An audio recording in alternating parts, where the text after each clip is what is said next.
we flew. We were flying to Bangkok. We had a connecting flight in Hong Kong. Fly in. We landed at like gate 82. But you got off the plane, and there was another checkpoint there. So my family goes through. You just put your bag. It was a small. Put your bag on there. I put my bag on there. I see the belt. Zip, zip, zip, zip. Back and forth. Back and forth. Oh, that's not good. I'm waiting. My family's all through there. It's kind of sitting there. My bag comes through. The guy opens a side pouch, and there's two of them there. Pulls out the handcuffs, and he's like, yeah. Okay. He's not speaking English, and I'm not speaking whatever they speak in Hong Kong. He puts him on a white piece of paper and takes a picture. So I'm not the brightest ball, but I know it's probably ain't good for me at this point. Good, right. You know, take the picture. Now, like 4 other guys, like plainclothes guys, show up. Why you smuggling weapons into Hong Kong? Dude, I ain't smuggling weapons anywhere. Here, going there. I ain't staying here. I'm out.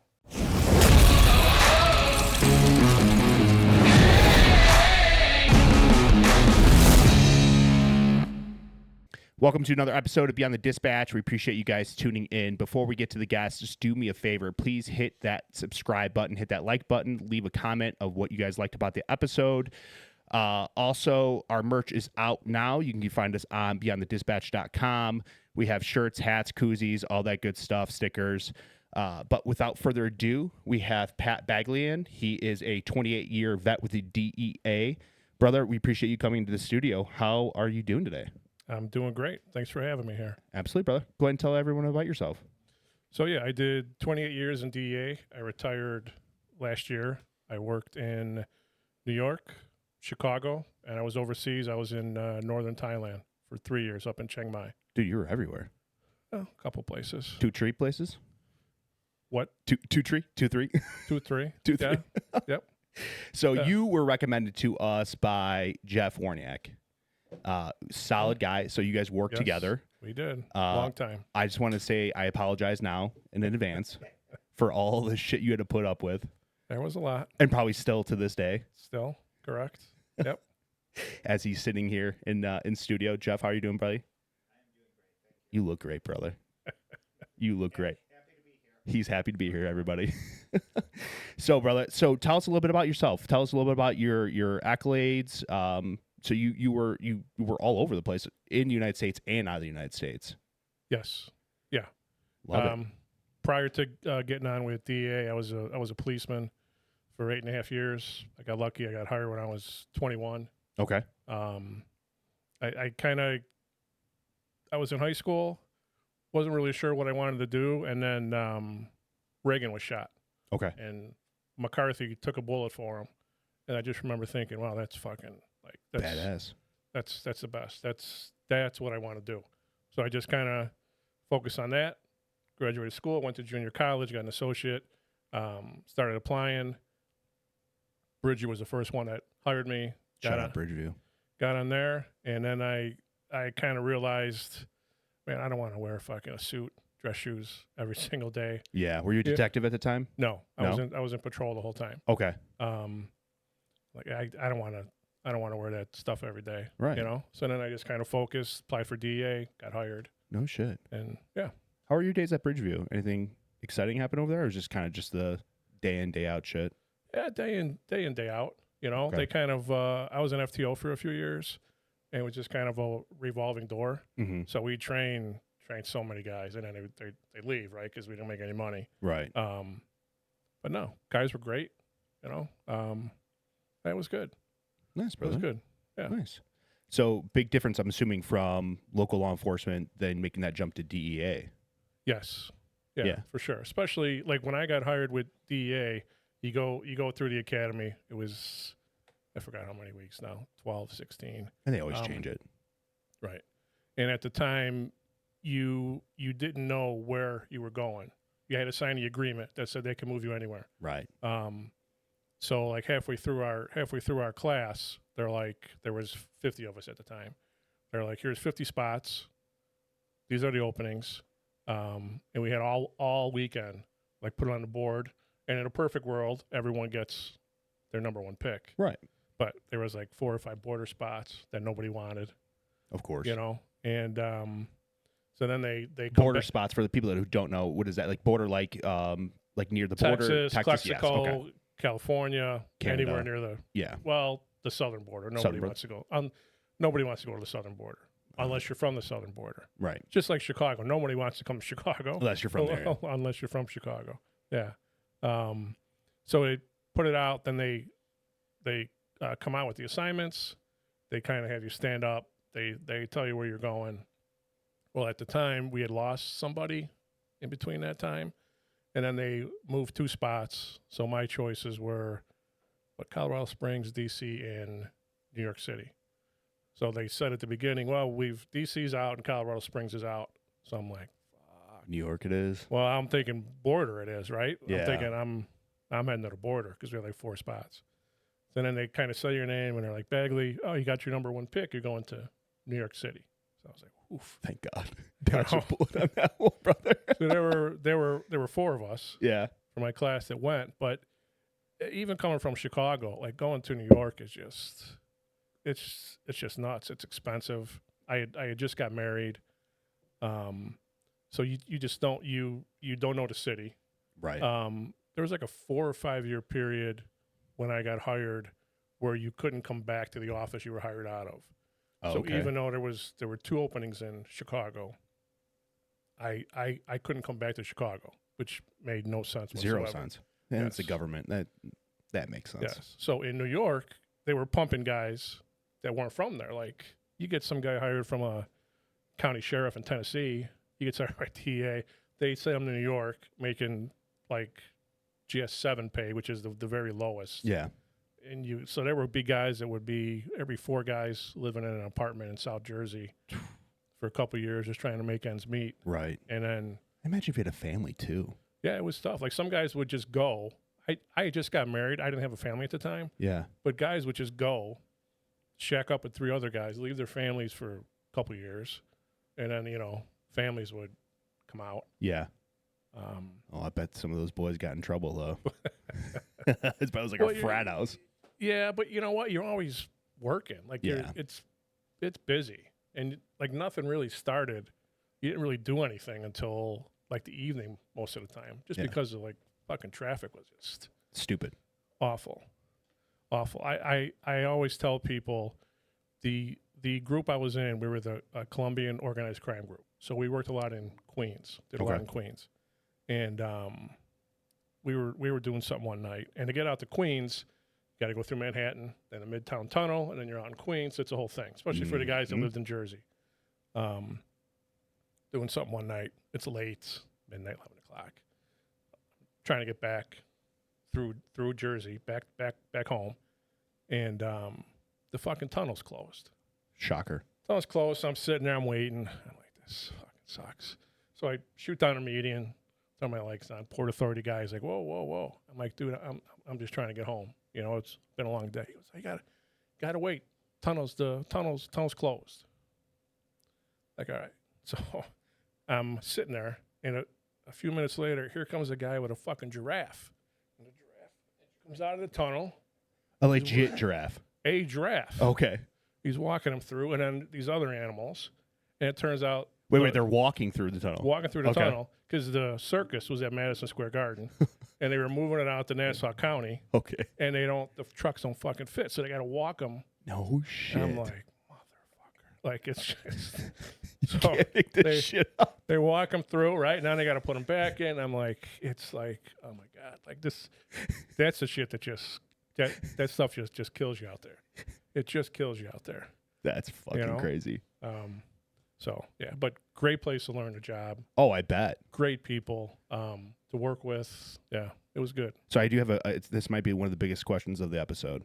Okay. What's better, Chicago pizza or Well- New York pizza? Funny you should say that because the group I was in, we didn't have any TFOs, any task force officers. We were all agents, which was kind of rare. There was only like 2 or 3 groups that didn't have any TFOs. But when we would go out and we work with some of the NYPD TFO guys, you're from Chicago. I figured out pretty quick about the whole pizza thing. Yeah. So I'd be like, hey, I'm from Chicago. You guys got any good pizza out here? Oh. And then they would start, right? Oh, you Uh-huh. got to go. You haven't been here. I go, nah, I haven't been here. Oh, yeah. They would just go at it. And I don't think I ever paid for a slice Hell because they'd be, oh, let's go here. Yeah. let's go. What do you think? I'm like, it's okay. Yeah. But it's So what do you think of New York pizza?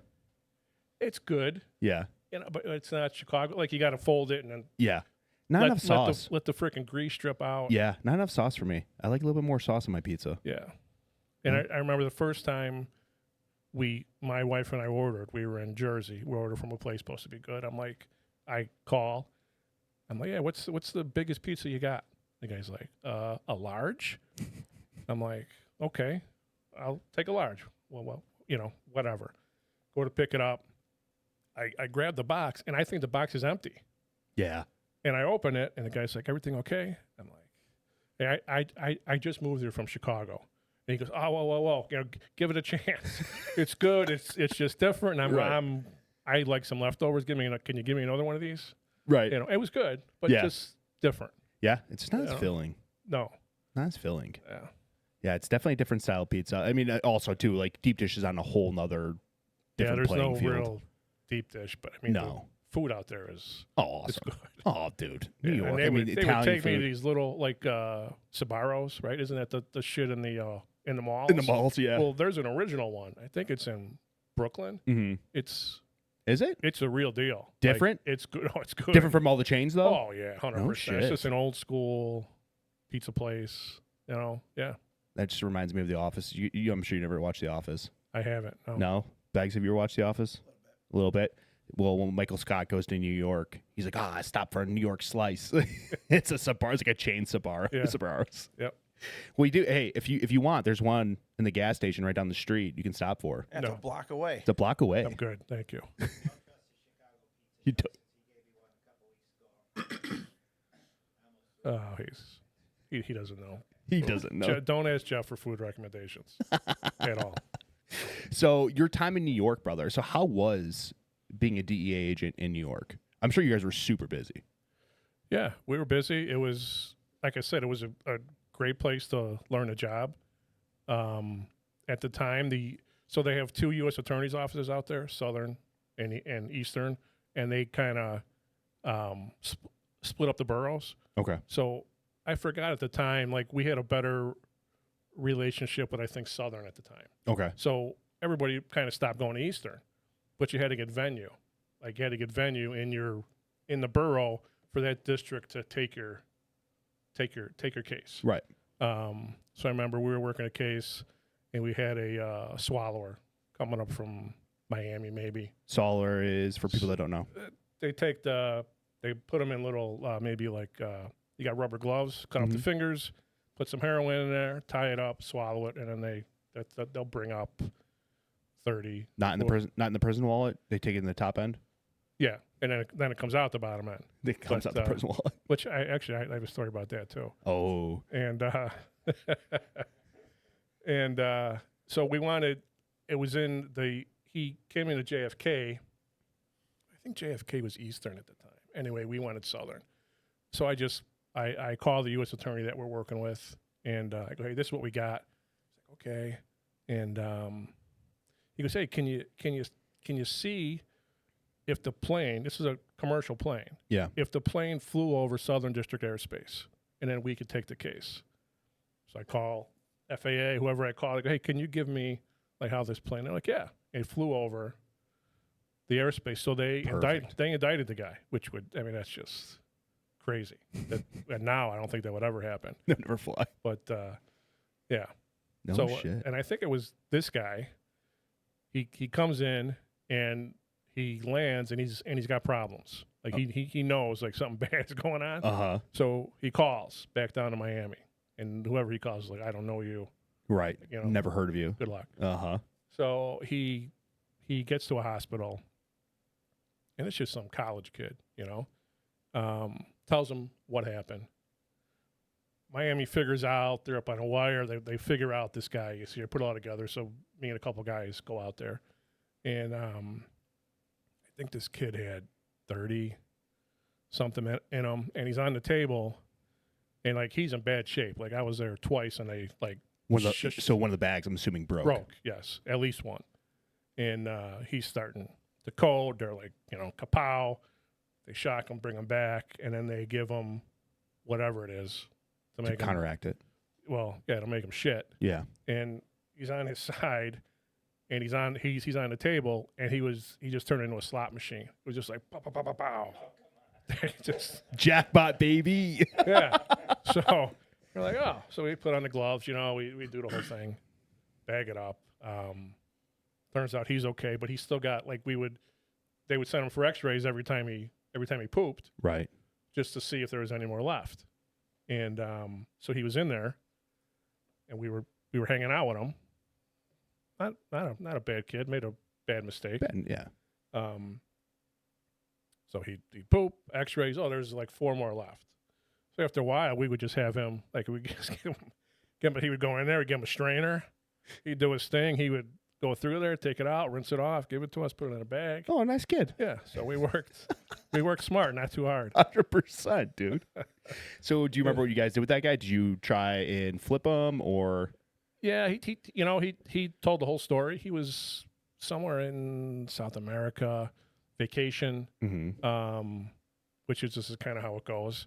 He's on vacation. He meets, maybe he was in Colombia. I'm not sure. He meets some Colombian chick, right? Who she's just trying to recruit him. Talk to him. They say, hey, you want to make some money? I don't know. Kid's never been in trouble before. Right. Well, you can do this, and So then what they would do is baby carrots. They would soak them in like olive oil or something. And then if you wanted to be a courier, you'd have to show them you could swallow these carrots whole, like a whole bunch of them, swallow them whole. So this kid, and this is this kid telling us this. Yeah. And he was able to do it. I forgot how much he was going to get paid. And that's how they get people, just like normal people. No shit. To be swallowers. And he was supposed to land. Someone was supposed to pick him up. He was going to go somewhere for a few days, kick it out, and then make his money. But it didn't turn out for him too well. No, he almost died. Yes. Yes. Turns out it wasn't worth the money. No, not at all. So did that guy get charged? He got charged. Yeah. He charged, went to prison, and then actually we found out later he killed himself in prison. No unfortunately. way. Yeah. Yeah, probably a year or so after. One mistake. Yeah, That's not worth your life. No. That's heartbreaking. Not man. at all. Yep. So that was kind of like your intro into New York. Yeah, that was ish. Yeah, it's you just kind of like the group I was in.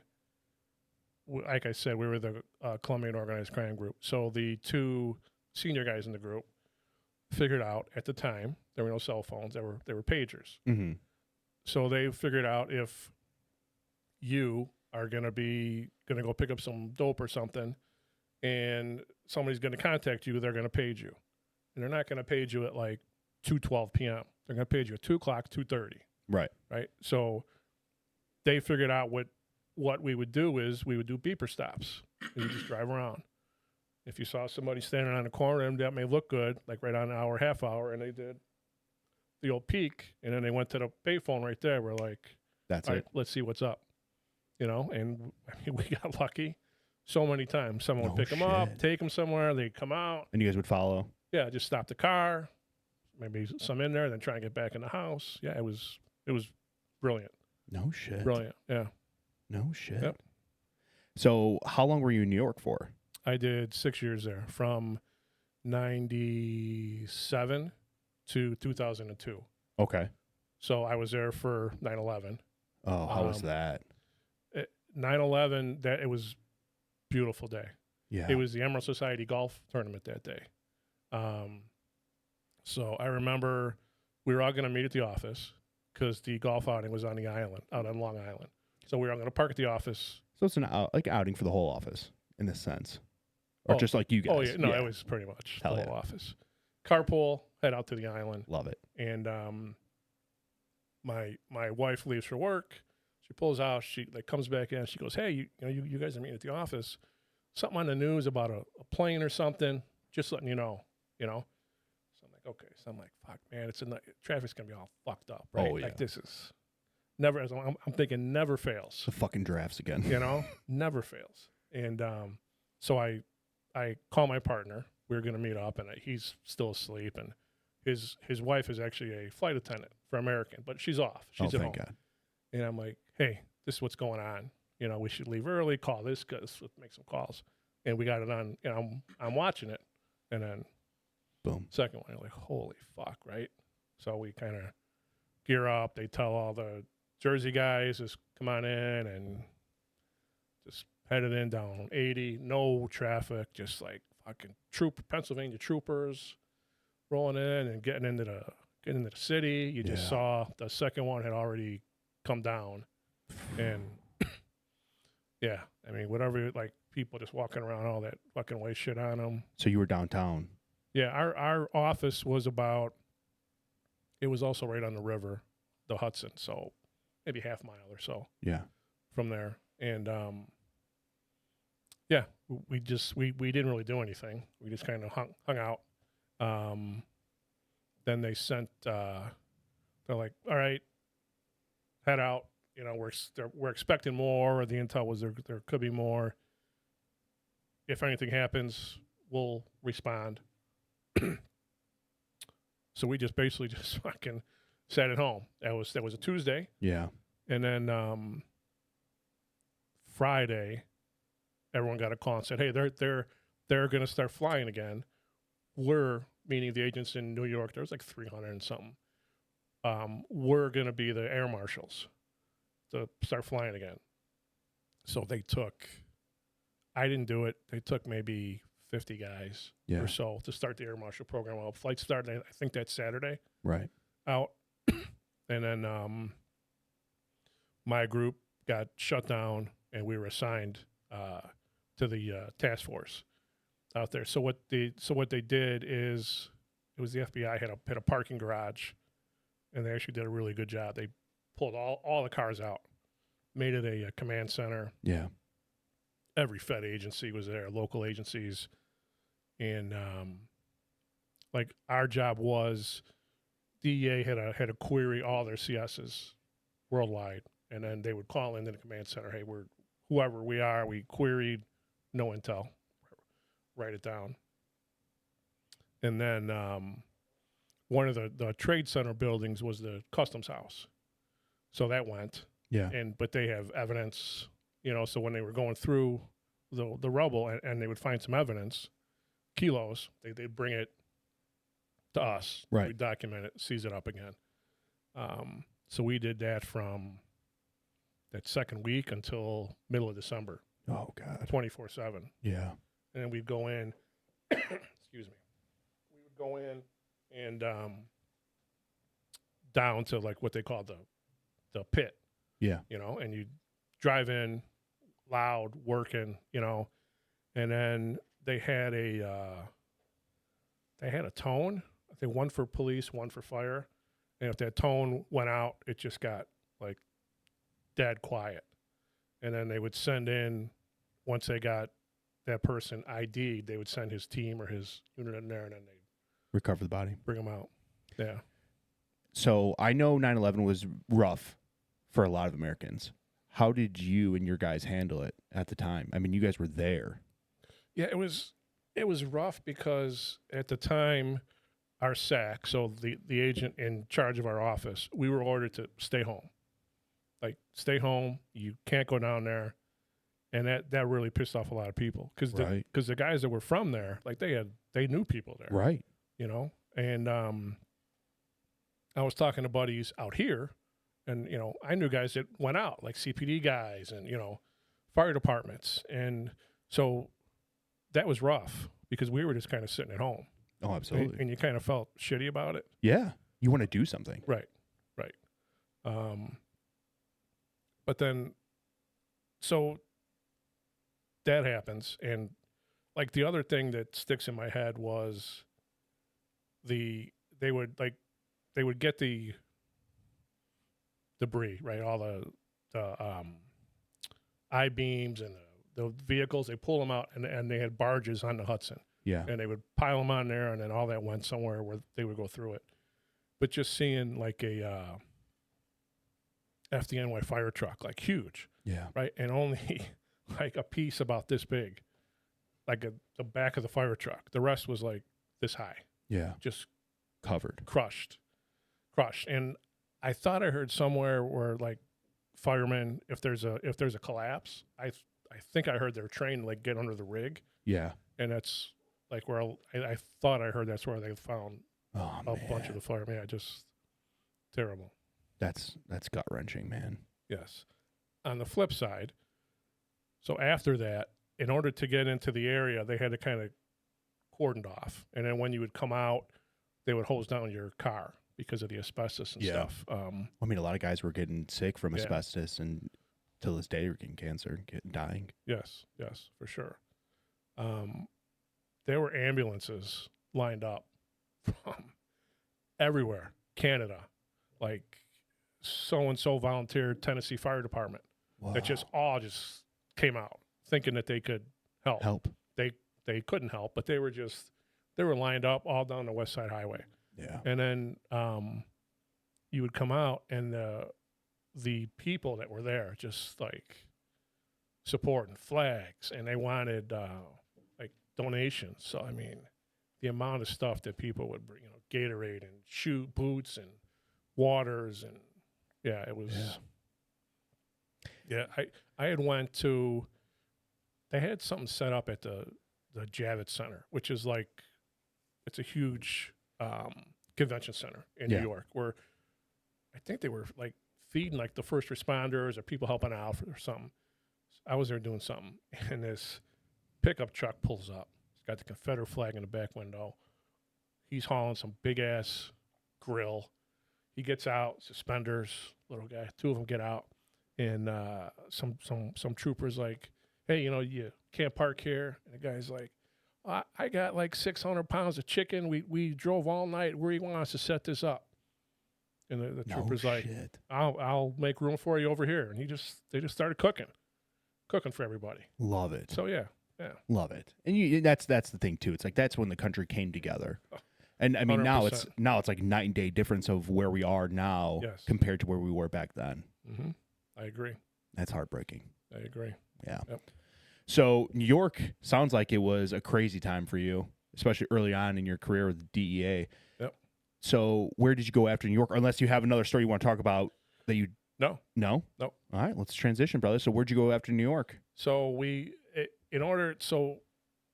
a lot of people want to get out of New York because at the time, guys weren't from New York. Right. So I was basically able to get out by taking a voluntary transfer, meaning that I had to pay for my move back to Chicago. So I did that in 2002. We had just had our first son. We moved back to Chicago, and I was in Chicago 2002 to 2014. I was in various groups, enforcement groups, HIDTA groups. That's where I met Jeff. Jeff and I were in the same group together. Oh, good old Jeff Warniak. Yes. So let's dive into a few stories with you and Jeff. So you were Jeff's supervisor. When I retired, yes. Okay. But first I worked with Jeff. Jeff was my partner. Okay. Years ago. And then Jeff, it's kind of funny. If you're a task force officer and you could do a couple of years, the office gives you a little shadow box, your crad, your badge, boom. Well, Jeff would leave, or Jeff would come down. Blue Island would be like, hey, we need you back. He'd go back. I think he did 4 or 5 times. Yeah. So after a while, we're like, dude, we're not giving you. You got enough fucking shadow boxes, for God's sakes. Like, He's got like 5 of them. Yes. Yeah. So we worked, we were just in an enforcement group together. Jeff was with Blue Island. One of the greatest things I think about DEA, and like I said, when I was in New York, my group didn't have any TFOs. Mm-hmm. I come here, and most of the groups are TFOs. Heavy, which is they're the backbone of DEA. You know what I mean? They're like the eyes and ears. Which is also great too, because they know the areas that they're in. 100%. So it's a wealth of 100%. knowledge for you guys, and they also have networking, and then they know different departments. Yes, 100% for sure. Just being able to, if we need something, we can just call, Des Plaines has a TFO. Yeah. We could call them. Well, we're out there. We can use their PD. Yeah. Some great partners. So yeah, it was good. That's how Jeff and I met. Well, I met Jeff at the gym. Yep. And then when a mutual friend of ours passed my number on to him because Jeff had a case in Romeoville that he needed. I remember. Yeah. Yep. Yeah. I remember. It was the guy at the car wash. I think it was right behind the car wash. Yeah. Yep. So I drove by, give him some information and all that stuff. So yeah, it's small world. Yep. That's awesome, brother. But that's awesome. Again, that's what's great about DEA, because it's domestically, you have all these contacts. Yep. And then DEA has the largest federal presence overseas. So like if we need something, like we got a guy, he may have flown in from wherever, Brussels, like we can just pick up the phone and call our office out there, and they could get a hold of their counterparts. Yeah. And be like, hey, do you know this guy just got in the States, and he's coming up on a wire type of thing. So yeah, You guys have a lot of great resources. I know my buddy works for HSI. mm-hmm. And he has access to like the DEA's platforms and different platforms, and he would collect intelligence, and he'd design like workups. So whatever agents or team were in the field, he would give them a workup on this guy or that guy out in Phoenix or out in New York. So you guys all talk to each other, which is extremely beneficial for you guys. Yes, and I mean now, this happened after I left, but I mean HSI is the big dog now. Oh, they yeah. got all kinds. They They got shit. all kinds of friggin' money now. Oh So, yeah. Yeah. So what are some memorable stories while you were in Chicago? Oh boy. Oh, I bet you have a lot. Yeah. Let me think here. You want to talk about the taxi story? Jeff likes the taxi story. Jeff so loves the taxi story. we were doing it. I didn't do any undercover, and I'm a white guy that everyone says that I look like a cop. Yeah. So I've done it undercover being a cop. Like if they needed someone to like pretend they were the police. Right. You're like, I got this. Yeah. So we were doing something, and it was the target. Our source was going to get the target a ride, something. I don't know. So we had a taxi. It was actually Will County's taxi, undercover taxi. Okay. So yeah, we could pick him up, and we'll just pick the guy up in an undercover taxi. So I was the taxi driver, and going to guy sitting at McDonald's. I'm like, hey, he gets in, driving wherever. Well, he's on the phone, so he's talking about the whole thing. Right in front of you. Yeah, right. He's in the back seat, right in front of me. I didn't record it, but I was able to, write it down. Yeah. And we ended up getting, I forgot how many kilos of heroin out of that one, 30 or 40. So Jeff is always like, oh, that's your big bust. heroin undercover caper. Do you remember, like, did you do anything special? Did you dress up a certain way or just like this? Just like this. A flannel, right? That's it. I love it. Yeah. And he didn't notice anything, huh? No, not at all. Oh, I didn't say anything either. I just like, hey, someone order a right taxi. I mean, it was easy, right? Just okay, get in. Where do you want to go? And boom. Oh, Yeah. I love it. And these criminals, they're just probably not the sharpest. No. Just talking about the drug deal on the phone right in front of you. Yep. Oh, brother, I love it. Now, he mentioned also a twin story. Yeah. Yep. That was a big case in Chicago. The twins, Flores brothers. Okay. I'm sure a lot of people have heard the story. They grew up on like the south side of Chicago. Apparently their dad was a big weed guy. So from the time they were little, they were helping their dad like bundle weed. Starting while they're young. Yes. Very smart guys. Unfortunately, they got into the whole thing. Yeah. They got big. Mexico, they were meeting with Chapo. They ended up getting indicted out of Milwaukee, had a case, and then they were indicted. Like a whole bunch of groups in Chicago had cases on them, had informants. Sure. So yeah, then we got word about that, and then the office just kind of they brought all the cases together and did everyone called it a super group, but just put guys together all in one group, worked everything kind of together. We're able to get them. We got other people extradited. Yeah, it was good. It was a good case. They were. I mean, they're doing podcasts too. They're telling their whole story now. Yeah. No shit. Yeah, they did the one together. I forgot what it was called. And they talked about their whole. They talked talked about this, everything they did. No shit. Then they did another one. It was kind of with their wives, who are just, I'll talk about them in a bit.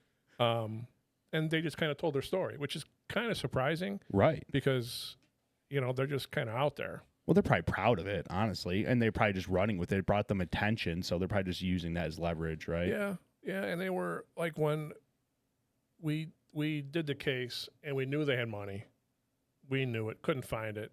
They ended up lying and telling us they didn't have any, and then they was this last year, a few years ago. They find out another group, actually a DEA TFO, was doing something.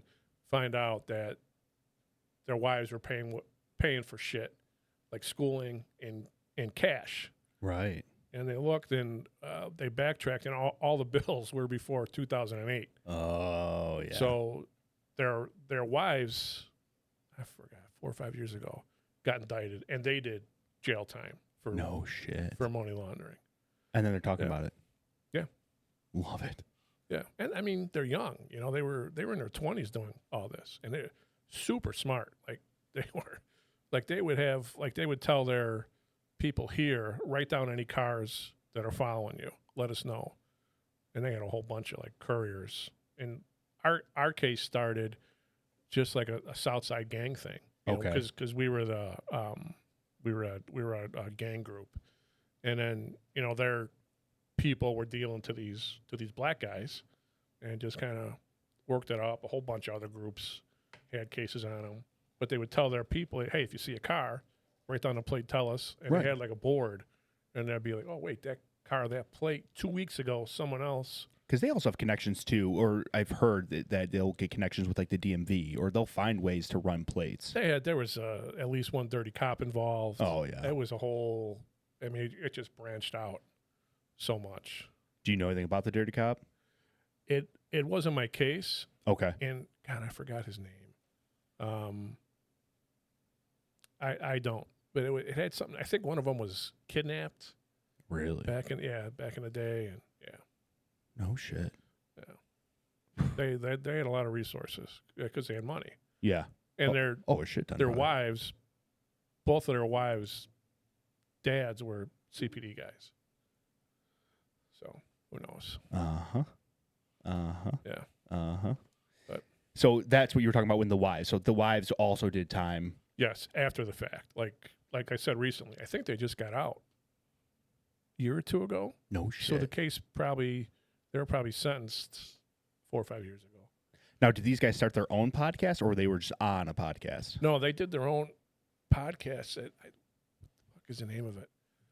Something Chapo, Beyond Chasing Chapo, maybe. Okay. It's easy enough to find. You just gotta Google the Flores brothers. We'll look. And actually, the first one they did is pretty good. Yeah. They kind of talk about it, but then I think they did another one, and their wives got involved. We're in on it. I just couldn't. I couldn't listen to them anymore. I'm like, I don't. Too much for you. There's so much bullshit. All right, brother. We're going to take a quick break and then we'll get back at it, all right? Sounds good. Hey, guys, this episode is brought to you by Murphy Carter Law. This one, I'm proud to announce, this is a great partnership with us. They are a phenomenal law firm. I've known Rick for a very long time. He's a fantastic guy. Heart of gold. He supports organizations like Project Fire Buddies who give back to kids with terminal illness. This guy cares. He is a staunch advocate for first responders. He's just a blue-collar guy. He really is. He was a union construction worker at one point, and now he's just a shark in the courtroom. And that's just a fact. You're not going to go wrong by going with Murphy Carter Law. I promise you that. They will fight for you like they fight for their own family, like they fight for their mother, like they fight for their father, their brother, or their sister. That's just who they are. And they advocate for you guys. I promise they will fight for you guys tooth and nail. That's what they're all about, to make you guys whole again, or to get you close to that as possible and by any means necessary. They've won major cases already. I have some notes over here. They have $11.5 million truck accident case. They have a $9.5 million medical malpractice case and another $7.1 million delivery truck accident. They handle their business. if you're looking for a lawyer, if you've been in a situation like Carrie and I have, Murphy Carter Law, check them out. Go to murphycarterlaw.com. I promise you, you will not be disappointed. Tell them that Beyond the Dispatch sent you. All right, brother. So we're back from break. Now, off camera, you were talking about a story about a pilot. And let's kind of dive into that. Sure. So it was May of 04. It was a Friday, I remember. And my group was out doing some surveillance, whatever. We were using the air wing, which the DEA air wing is agents who are also pilots. So Okay. they'll assist us with surveillance, either in a fixed wing or in a helicopter. And you guys utilize them all the time, or a lot of the time? If we can, Yeah. like if the weather's good, so if we're following someone, we could, or say that we're going to do a deal on Tuesday, we'll try and get a hold of the air wing. Hey, what's your availability for Tuesday-ish? They'll be like, all right. And if we do something, they'll get the fixed wing up. We can, especially if we have an undercover. Whereas, so then the surveillance guys don't have to get so close. Super close, right. And then we always got an eye on them. And they're great, especially now that, they got fucking cameras. The cameras are crazy. They can zoom in and get license plates and Yeah. and it's all saved. So after we do something, they just put it on whatever, a disc or something, send it to us, and it goes right in evidence. My buddy was a Pinellas County sheriff down in Florida, and they have a helicopter.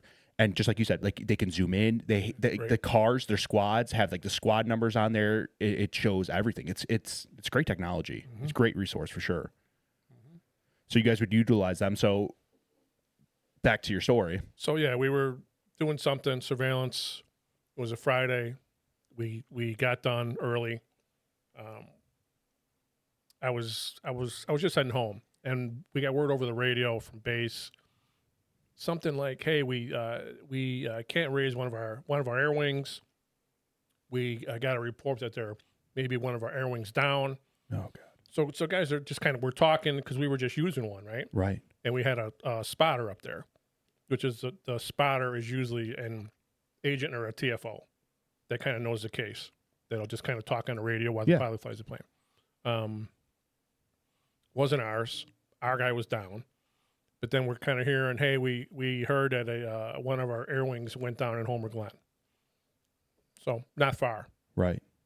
So a bunch of us shoot out there.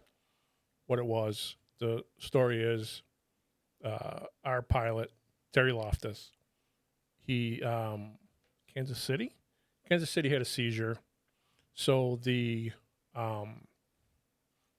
DEA, the drug lab is in Chicago. So any big seizures in the Midwest, they'll have to fly it up, or guys will drive it up to the lab. So they had a big seizure. They had a bunch of kilos, so they got the air wing to fly them up. And someone has to go with them from the group. I guess in smaller offices, it's always like, hey, who's up? Who wants to go? This TFO apparently was like, I don't fly in small fucking planes. So they bust his balls. You're going. He goes. They fly up, land at Midway, meet with the response group. They then take him, drive him to the lab. The pilot, Terry, says, I'll wait for you, get you back, Yeah. This guy says, hey, man, I did it once. I don't need to do this again. I'm just going to get on a commercial flight. Once we're done, do your thing. Yeah. So Terry fills up something at Midway, does whatever he does. I forgot where he was going, but he's flying. He's in a fixed wing, and I forgot what happened. Anyway, he was having problems. Yeah. So he tried to take it down in a field in Homer, but he just couldn't make it. He clipped like the last 2 feet of a big-ass evergreen. Oh, man. He clips it, and he goes right down into a garage. It was like a detached garage. We're like a husband and wife in the back of the house having coffee. Thankfully, he just hit the garage. Everything goes up. He gets killed. Oh, God. So we shoot out there. Fire department's already there. Fire's out. We're getting word from our bosses. At the time, like they, get a hold of base. Where's he going? So everyone thought there were 2 because We've Yeah, been told he's taking the TFO back. Yeah. Now the TFO's in the lab. Like nobody knows. Those guys don't know what the fuck's going on. Right. So, okay, and then FBI comes out. They have a response team. They were great. Yeah. They go in once the wreckage all kind of cools down. They're in there, and they're like, "Hey, there's only one body," and we're like, "No, like There should be two. Where's the other one? You know, we're making calls. No, he's there. He's on the plane. We can't get a hold of him, right? He's on the plane, and so then we kind of find out after a while, oh, he's like the other group has him, and word gets back, right? Right. And they fucking got to tell this guy now. Oh God. Like, so I can only imagine What right? he was going through, right? Yes. So I just came back to work. This was May of 2004. My daughter was born in April. Terry was the type of guy, as a pilot, he come in a group, follow up on your cases or give some information for his paperwork. So I had just came back, and Terry came into the group. Hey, Pat, congratulations. Da, da, da. Remember, he was sitting on the end of my desk and just bullshitting. He had 4 kids. And he goes, "Hey, my wife's pregnant." And I'm like, dude, what are you doing? Like, how many kids do you need? You know, he's Yeah. like, he goes, "Oh, it's a blessing." I'm like, "Good for you." Yeah. You know? This happens. So trying to put everything together, I tell the bosses, I go, "Hey, like, what are we doing? Where's his wife? His wife's pregnant." And they're like, "What?" I go, "He just told me like 2 days ago." Yeah. So now, like, DEA has a trauma team. So if something bad happens to an agent or a TFO, they'll call out the trauma team, which are agents who go through some training, just kind of how to deal Peer with, support type thing. how to Yeah. kind of talk to people. So guys are going to the house. The wife isn't home, picking up kids. This was like middle of the afternoon, kids from school or whatever. So they finally found her. She comes home. They got to tell her she's pregnant. And in the meantime, the FBI is going to get the body out. So take the body out, and they find his creds, his badge. Coroner comes, take the body, and the agents at the house are calling me, calling one of the bosses. Hey, the wife wants to come and see, like, to make for sure. She's like, she's not sure. There's a lot of pilots. How do we know? Type of thing. I'm like, that's a bad idea. bad. There's just, unfortunately, it's just a bad idea. So then Jane is called back, and she's like, well, she wants his wedding ring. And we're like, oh, all right, but he's at the morgue. Yeah. And so our bosses are like, we need to get the fucking wedding ring. Yeah. I'm like, okay, then we'll fucking get the wedding ring, right? Yeah. And so one of our TFOs, he's like, let's go. So me and him go to the coroner's office. I think it was the actual coroner there. So we kind of tell him, he's like, nope, body's here. She can come here, not a problem. Like, no, we're not going to do that. Like, she just wants the ring. Yeah. So we're going back and forth. And then finally he goes, okay, you guys do what you got to do, but you guys did this before we checked the body in. Right. No problem. So we got to glove up, go in the room, just, yeah, take the, How was it? I was just, yeah.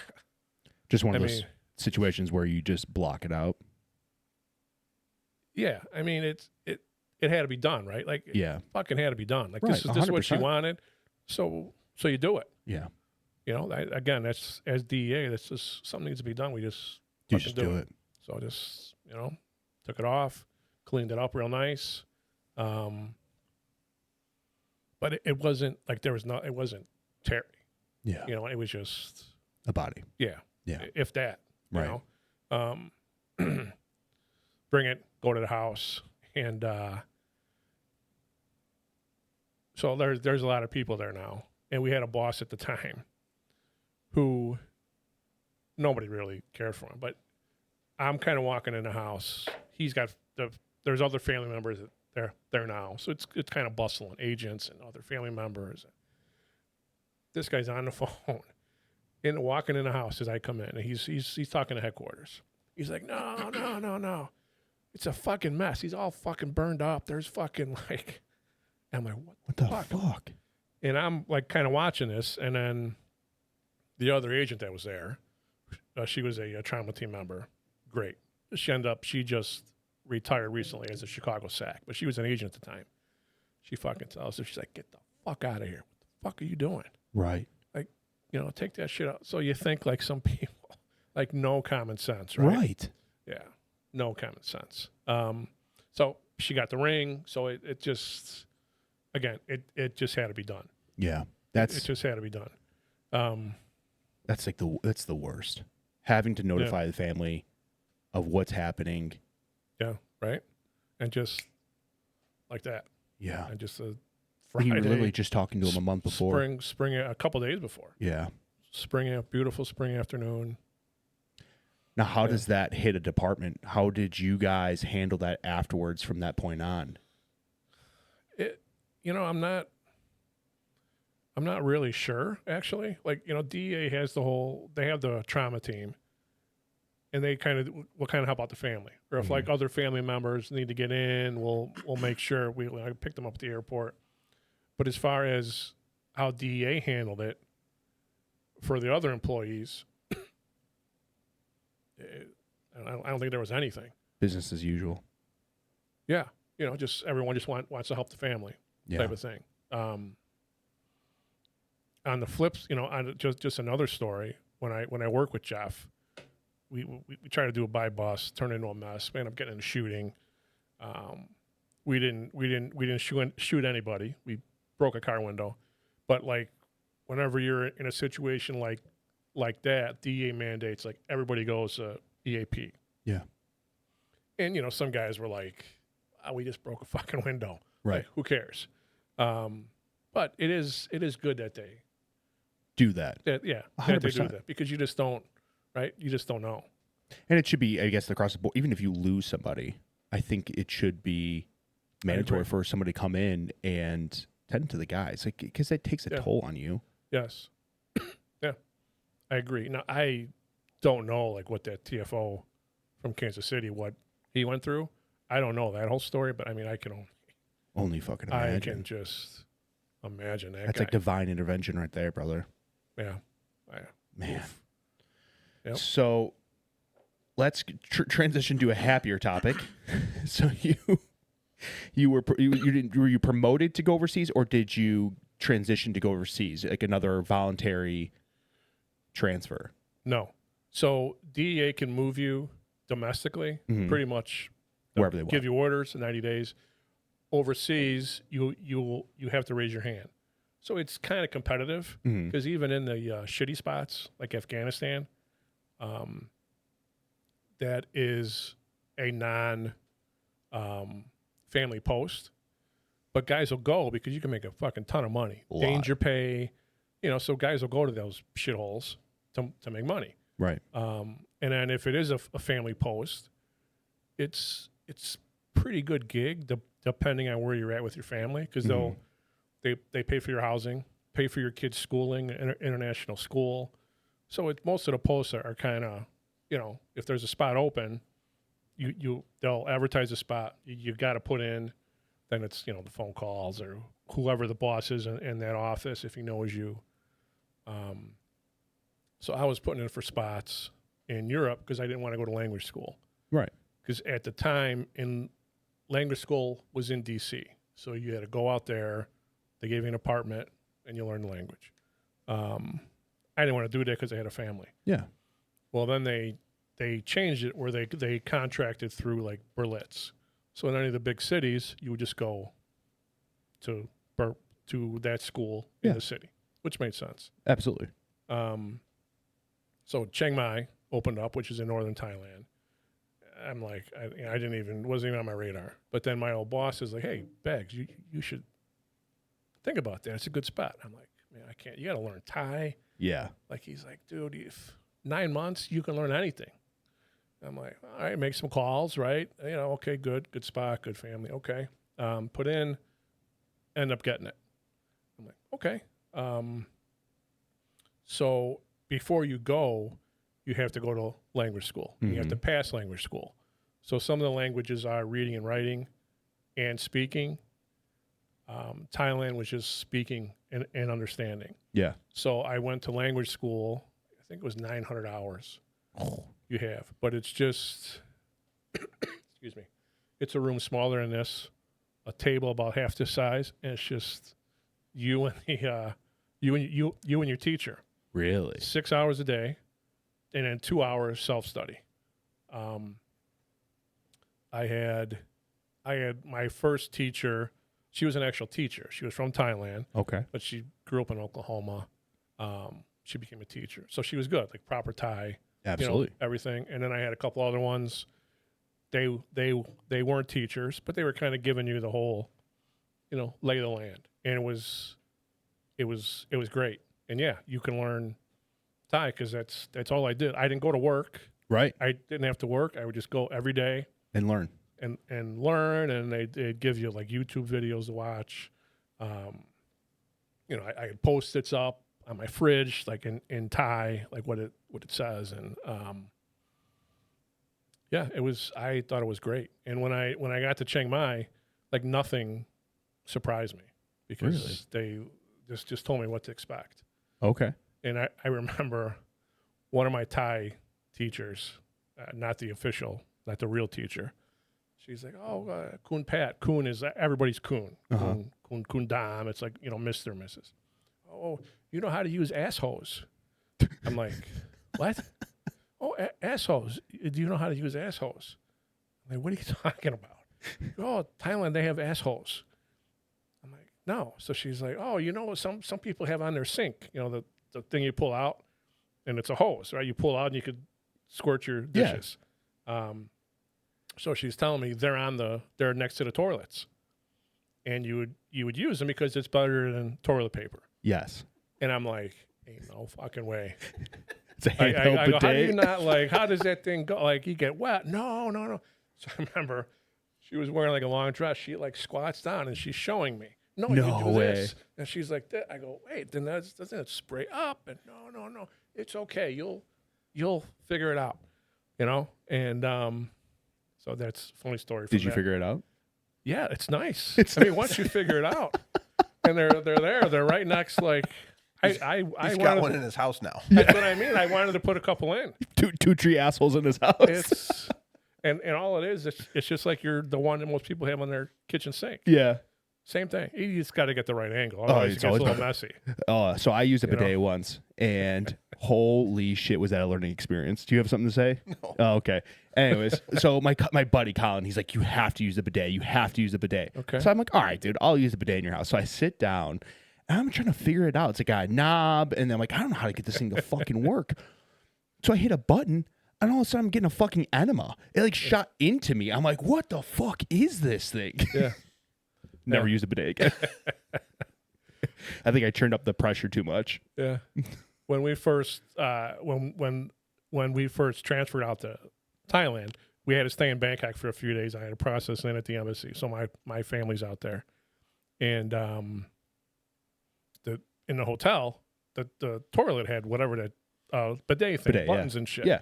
So I got twin boys. At the time, they were in second grade. Oh, perfect. Oh. So one of them goes in there and he calls in the other one.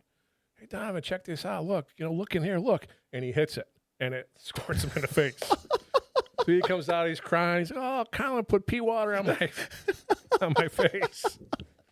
And that's how you got pink eye. yeah. Yes. Yes. You can't make that shit up. That's hilarious. Mm-hmm. Shot in the face by a bidet. Yeah. Oh, brother. So back to Thailand. So you were told what to expect. Now, what did they tell you? Like, what was the kind of like the briefing they kind of gave you? My Thai teachers. Yeah. Just so one of them was from kind of the north, and then the other one was kind of from just outside of Bangkok. And I'm like, well, what's the difference? Because DEA has a pretty big presence in Bangkok. Up in Chiang Mai, there are only 3 of us. So Okay. Chiang Mai's up in like the Golden Triangle area. And she goes, "Oh, it's better, Chiang Mai better. It's more laid back, better for family." And she's like, "Bangkok, big city, and this." And I'm like, "Well, how is Bangkok?" I go, "I worked in New York, big city." She's like, "Oh, it's not good for you. Like, not for you. not good for family." She's like, "You ever see The Hangover?" I'm like, "Yeah." She's like, "Bangkok, just like that, but no monkey." And, and I'm like, "Oh, okay." She goes, "But if you want monkey, you can. You get monkey. Someone get you monkey." And she was right. I've been to Bangkok, and it's just like The Hangover. Yeah, it definitely could be. A lot of lady boys. Big, lot of lady boys. Oh yeah, lot of lady boys. And you just get like the lady boys are much prettier than the Thai chicks because they dress up. Oh yeah, and it isn't. It is what it is. The only thing I remember from I remember a lot of things from The Hangover, but the one thing that sticks out to me is the lady boy when they go to the strip club or whatever, and she's like, "You came into me, and then, or I came into you, and then you came on the floor." Just fucked up, dude. I was there my first time, TDY. So TDY to us is like when you travel for work, temporary duty. So I was up in Chiang Mai. We were traveling to Bangkok all the time because we would get our Thai counterparts would get the seizures, and then they would do a control delivery down like the Bangkok area, and we would help them out. So I'm down there for the first time, meet with our DEA guys from Bangkok, and they go, "Oh, yeah, let's go grab a drink." So we go to this area, and it's all bars. Like there's ladyboy bars, there's girl bars, and it's like 4 stories high. Oh yeah. And we're just sitting outside, just people watching. Oh, I bet that's the best people watch in Thailand. Yeah. So we're just sitting out there drinking, and I go, I got to use the bathroom. Where do I go? Oh, you go to the place in the corner, go in there. I'm like, "Oh, all right."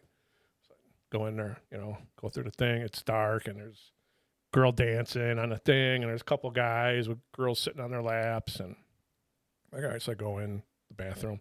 It's Thailand, so the bathrooms are usually like open. Yeah. Like, and there's a urinal there, and I'm doing my thing, and I hear a pair of heels next to me stop, and I look, and it's a chick that pulls it out, moves the bikini over and pulls it out and is taking a leak. I'm like, what the fuck? I'm like, oh, it's a lady boy bar. Okay. I got it. So now I come out, now I'm like looking, right? I'm like, it's dudes. Yeah. It's whatever, right? Yeah. Do your own thing. Do your thing. So I, come out, and they're like, "How'd you like the bathroom?" I go, "Oh, you guys got me good." Fuckers. Yeah, it wasn't. I told them, and they're like, "Oh, that's yeah." Yeah. So you were in Thailand. So how was compared to like New York, compared to Chicago? How was like your guys' mission set? Was it very similar, or was it a lot different from when you guys were overseas? Completely different. Yeah. Like we were there just as support. Like we would have Thailand and the U.S. have a great relationship. Yes. Great. For like years and years. And back in the day, 70s and 80s, like the DEA Chiang Mai office, they were, because they were growing all the poppies, which are now gone.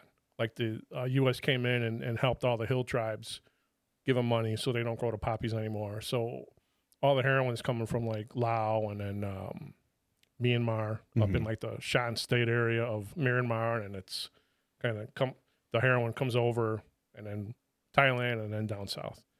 So we would just help our counterparts with like money, paying informants, or we would go out if they were doing deals, if they needed anything. But they did all the enforcement stuff. Okay. Yeah. So you guys would never accompany them on hits or anything like that? We would be there, but we wouldn't. Advisors. Yeah, get involved. And like the Royal Thai Police, all their bosses now were all former. We had called them SIU, Sensitive Investigation Unit guys. So they worked with DEA back in the day. So they loved the DEA guys. Oh, I bet. Loved it. Now, how's working with them compared to like working with like local law enforcement here in the States? The same. Like they're just fucking cops. Like they just want to work. They probably drink a little more. Yeah. Like you get a big hit. I mean, and their hits would be like they would hit like fucking 100 kilos of heroin. No shit. They would call it it's meth, but they called it yaba. Yeah. And it's basically like an amphetamine and some meth mixed, and it's a pill. And like truck drivers will take it to fucking keep them up. It's huge in Asia. No They shit. would seize fucking 700 kilos of the fucking meth, the yaba pills. Really? Bring it in, process it, and then, as soon as they got everything in process, somebody would go get the cocktails, and then they're processing everything. But they work their asses off. No shit. Those guys. Yeah. Oh, I love it. I love it. Yeah. Which it doesn't surprise me. If they've been working with the United States for so long, I'm sure that's kind of like how they develop their relationship and their work ethic and all that stuff. But even like you talk about the Philippines like military, they're always like squared the fuck away. Yeah. And Those they guys. they don't play fucking games out there. No. They don't play, like Rules of engagement are probably a little bit different out there as compared to here in the streets. it was in 16. So DEA will also train our SIU guys. So we'll bring them to Quantico, and they'll train with other SIU groups from like wherever, Paraguay, and they'll put on a class, and it's a whole thing. So a bunch of our Thai guys went out there. I went with them to Quantico, and this was years ago. I think it was New York or Pennsylvania. A couple guys escaped from prison. One of them was a cop killer, and they caught the one guy, but the cop killer was on the run for a little while, and it was on the news. They got him in a field, and I think they winged him. So on the news, he's in a field with his hands up.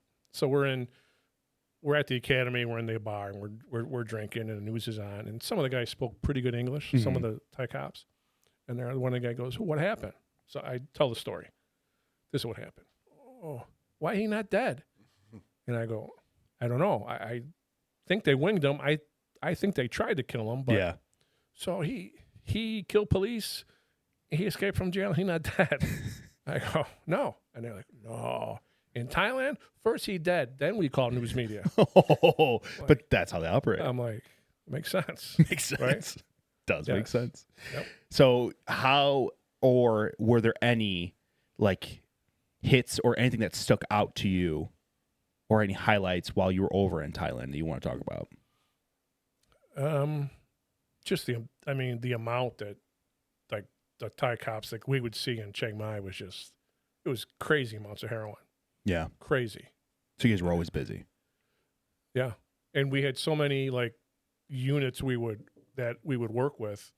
We were always out of the office. We were at one of our units. They call them safe houses, but it's just a house that they worked out of. And we'd be with them. They were always getting hits. So we were traveling a lot to Bangkok with them. Mm-hmm.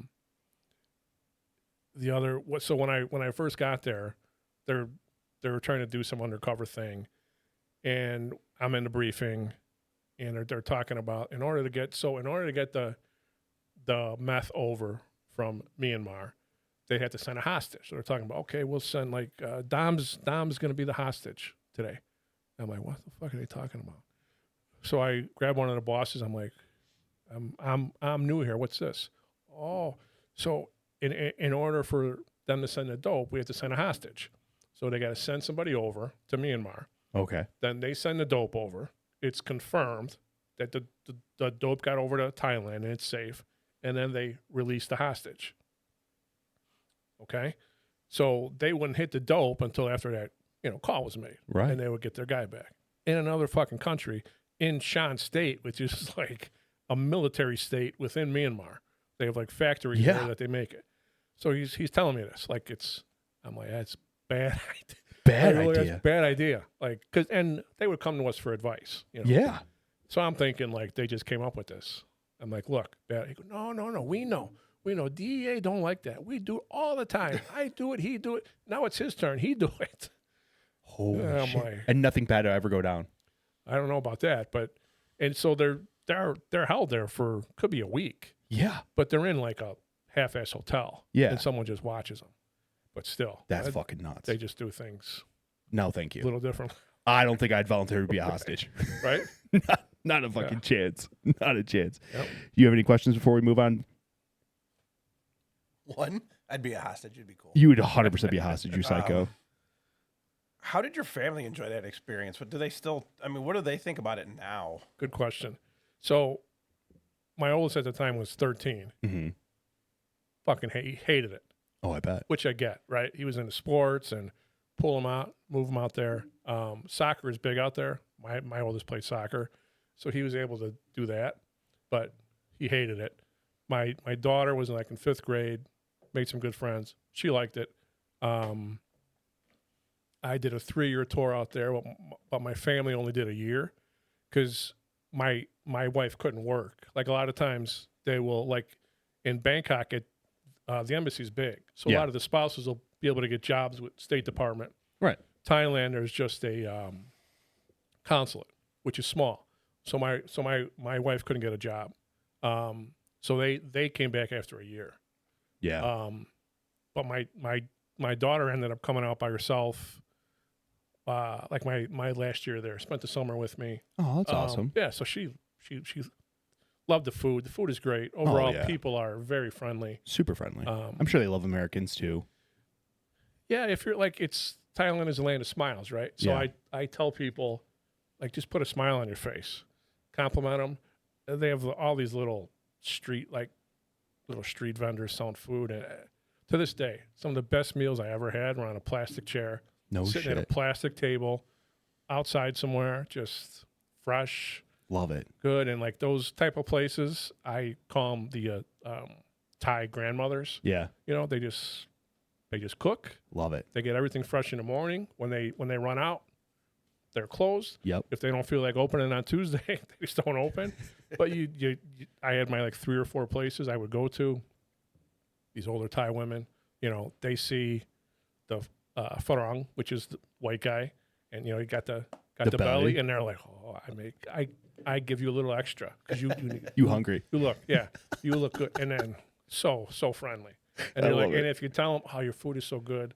Oh, they probably eat that up. They're just kind of like an Italian grandmother. Oh, it's I have exactly those. what they are, but they're Thai. They're like, eat. Yep. Every time I go to my mom's house, eat. You hungry? I'm like, no, I'm not. And then next, she's making me this or making me that.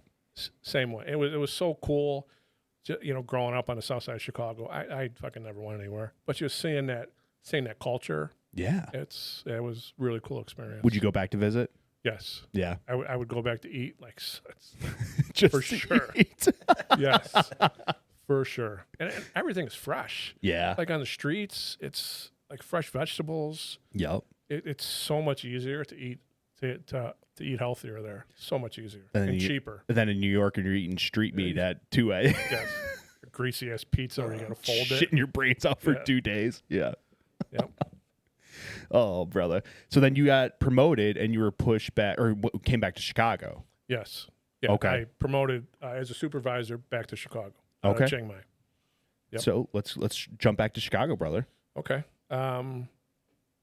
Came back. I was in a supervisor of an enforcement group. Spent my whole time there, 7 years, and it was great. Like we had group was great. We had the best undercover, probably one of the best that Chicago has ever seen. No shit. He was Still in? he retired. Okay. Great. I mean, You want to give him a shout out? Yeah, Mario. I think Mario? Jeff had talked about Mario. I think Mario's going to come on the show. hopefully, he'll have some. Mario will have some good stories. Yeah. So Mario kind of started. He was with Elgin. So when I came back to Chicago in 2002, I think that's when Mario kind of came on as a TFO. Okay. He's a fucking Cuban guy. He got older, but they fucking loved him. Yeah. And we'd always use Mario. Hey, we need an undercover. Yeah. Mario's in. Call Mario. Mario would do whatever you wanted.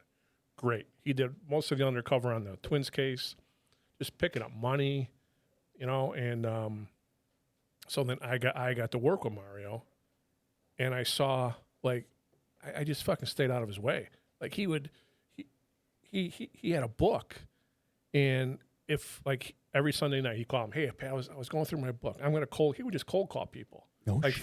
From way back when, guys that didn't call him back, and okay, let's do this. I'm gonna cold call this one, and yeah, they would just send him dope. Like he could just talk to people. He's had that gift of gab. Yes, Sometimes it's that personality, Yeah, Like he would, put him at ease. And we had one guy in Mexico he's talking to, and the guy's, the whole story, like the relationship. The guy sent him pictures of his kids. He invited them down for some fucking birthday party, and he's in the hospital. He sent Mario pictures of him in the hospital. He's like, what the fuck? And we got him indicted here, and we had to get him here. So he like promises this guy a job. Hey, I can get you. Come on out, my friend. I can get you a job. And to this day, I tell Mario, don't ever fucking call me your friend. If Mario called you his friend, you're fucked. You're fucked. Like, you're fucked. I mean, Mario, don't ever call me your friend, because that just means, I'm going to jail. yeah, yes, Hello, my friend. Hello, Yeah. my friend. Yeah. yes. Oh, yeah, you can trust me, my friend. Uh-huh. Nope. No, fuck off. Yeah. So how was it? I'm assuming it's completely different from being just like a regular agent in Chicago. Then now you're in a supervisor position. So how was it for you transitioning from just like being an agent to now supervising and directing guys and women? It depends on the group. Like Yeah. I said, I got lucky. I had a good group of TFOs. Agents were good. Yeah. It's just basically just keeping the train on the track. You know what I mean? Getting the guys what they need. Mhm. Like, Mario would always say there were other undercovers, and Mario could do shit without needing fucking money, like flash money. Like he would, Which is just meet probably with great for you guys. yes, because a lot of guys, I can, and you have to try and get a flash and get approval. Mario didn't need that until one time he came to my office trying to do something, and Mario's pretty chill. Mm-hmm. He comes in, he's all pissed off. I need this. You got to get me fucking money. And he named the other TFO. That fucking guy's always asking for money. You got to get me. I go, whoa, relax, dude. Okay, I'll get it for you. But he's mad because he needs money, Yeah. and he doesn't want to get money because Yes. he knows he's so good. I go, Mario, it's okay if we need money. Yeah, but just get it. I go, it'll be fine. Yeah. We'll get the money. Yeah. It's okay if you have to show some money. Proud man. Yeah. Oh, very proud. Love it. Very proud. And just, getting the guy's money, tell him to do all the stupid shit, paperwork you got to do. Yeah. That's it. If you're a DEA supervisor and you have a good group, it's Cake. just, get them, Yeah. just let them fucking do their thing, stay out of their way. Yep. If you don't have a good group, if you got a lot of infighting, then it's a pain in the ass. Pain in the ass. Yes. So what makes a good supervisor to you? Someone that just lets their guys, they're all adults. Yes. So just do your job. And I always, when I took over the group, I always felt like there isn't a hierarchy, agents, TFOs. If you've been, everybody's the same. Like if you're coming over as a TFO, the hard part is you don't really get any training. You're just, Friday, you're a detective maybe, or on midnight shift, and Monday you're a You're here. TFO. Yeah. And then, DEA will they'll eventually send you to TFO school, which is 2 weeks. But that could take 2 fucking years. Yeah. So it's just learning the job. Once you learn the job, everyone's doing the same thing. And it's in a group, everyone's got something going on. And you can't have a group of just fucking guys that just want to fucking do everything. Because nothing will get done. Everyone will want to do their own thing. And Right. you can't have a group of guys that just want to be a support guy. Right. Then nothing will get fucking done. But it's like I always said, it's like Thanksgiving dinner. If it's your case, you're making the fucking turkey, right? You're going to host. Everyone else, someone's going to bring the cranberry and 2 liters of 7-Up. And then next year, maybe it's right? You're going to make the turkey one day. Yep. So it's all about, and there could be a whole bunch of different things going on at one time. Yeah. So you just kind of, okay, well, we'll do his thing today and we'll do your thing later. That's all. And that's what you referenced earlier. I think it was off camera. We won't go into detail about it, but you were saying you need team guys. And that's what kind of makes it what it is. You can't have guys out there doing their own thing, cowboy shit, and that just makes your life difficult. Yes. Yeah, for sure. 100%. Love it, brother. Love it. So now you're back in Chicago. You got Mario, your superstar. You have Jeff Warniak, who's your bastard stepson. Jeff was back again. He's back For the 100th time. He's back doing his thing in the island. And we had a TFO leave. So I don't know how he knows so many fucking people, right? Uh-huh. Hey, heard you got an opening. And he calls me and Mario. I'm like, what? Yeah, I heard I can come back. I'm like, again? Yeah, let me come back. So it's, Mario. So, we got to get Jeff back. And Jeff is fantastic. Like, Yes. great policeman. Yep. Can talk to fucking anybody. Anybody. Yes. And so yeah, we got Jeff back again. And Jeff kind of kept in a DEA group, especially in Chicago. Most of the groups are TFO heavy. So I've always said, like, TFOs kind of police themselves. Right. Like, if someone isn't pulling their way as a TFO or even an agent, they'll fucking get on them. And so here's a story. When I did work with Jeff, we were in a group. We were getting a new TFO, and the boss says, "Hey, we're getting this TFO. It wasn't my pick. The chief knows the sack. Blah blah blah." Oh yeah. He's a deputy chief. He was a deputy chief, older guy, no experience working dope, which is fine. Like, if you want to learn, we could teach you. Figure it out. Yeah. Anything. So the group was TFO heavy. We probably had 10, a couple agents. So this guy comes in one day, and first day, he's shaking hands. I'm, deputy chief so-and-so. And he's going, and I'm sitting in the back. I'm like, this ain't going to fucking go well. And Because he's introducing himself as a deputy chief. Deputy chief, he shakes my hand, how you doing? He gets to the last TFO, a guy we had from Waukegan. Yeah. And he's like, what's your name again? Deputy chief. He goes, you ain't a fucking deputy chief here. You're the fucking new guy. Love it. There's no deputy chiefs here. And he's like, oh, he was like taken aback. Uh-oh. I'm like, here we go. Yep. And he maybe lasted like a month and a half. Oh, he couldn't get over it, huh? They were just ragging him. Oh, yeah. But that's the thing. You got to be humble, man. And especially when you're in Sure. a position like that, like in a task force, like you can't be just trying to throw your rank around. Because honestly and truthfully, it doesn't fucking mean a thing. No. Everybody's the same. Yeah, for sure. And DEA has had guys that are they get promoted. If they're good, their department's smart. They keep them downtown. Yeah. So we have guys who are. I mean, fucking Jeff is a deputy chief. Yeah. We've had guys who are sergeants, lieutenants, and they just do their job. Yeah. Some cops can't get over that rank structure. And they feel like some guys feel like they're entitled when they get to a position like deputy chief. Yeah. That's my personal opinion. No, for sure. And I mean, like, it's like when I was working, I had no desire to become a supervisor. None. I didn't want the bullshit. Right. With DEA, if you get promoted within like 4 or 5 years, you have to rotate and do your headquarters time, which is just fucking stupid. Stupid. You move your family, but once you're a certain age, you're kind of off that list. So I knew coming back, number one, I was told if I just came back as an agent, I was going to go be a backup supervisor in a group with a supervisor that nobody fucking wanted to work with. Or they're like, or you can promote and you get your own group. And I was already 50 or turning 50. So once you turn 54, you don't have to go to headquarters anymore because we're mandatory at 57. Mm-hmm. So I knew by the time I got to that 54, I was done. So I did 7 years as a supervisor in Chicago, and I never went to headquarters. Oh, you dodged a bullet on that No one. desire to go. Yeah, because that's all all admin bullshit, things you don't want to do. Yes, and guys, I want to keep promoting, like ASAC. And, okay, that's fine. Do your thing. Right. But no thanks. I don't blame you. And I think Jeff feels the same way about supervisory roles. Yes, I agree. As he said before. I agree. Yep. All right, brother. We'll take another quick break, and then we'll probably one big question left for you. All right. Sounds good.